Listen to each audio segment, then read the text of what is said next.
We live on a planet of chickens, 26 billion to be precise. 96% of the world's mammals are humans and our livestock.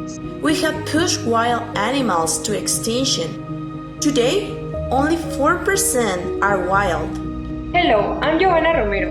Hello, I am Arlena Mezcua and I am a Technovation alumna working on an app to SDG 13 climate action. We wanted to create this tool to map, track, and share reliable information through maps and interactive tools such as thermometers and counters in real time related to the level of danger of species, carbon emissions, and temperature increase.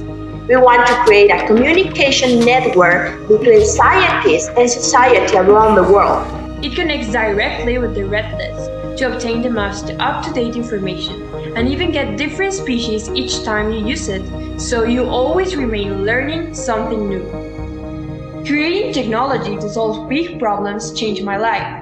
First, because I was able to find my passion and thus become an engineering student with the aim of creating technology with social purposes. And on the other hand, it made me realize that girls can be tech creators. Sometimes, it is only enough for one person to believe in you and support you to make a difference in your community.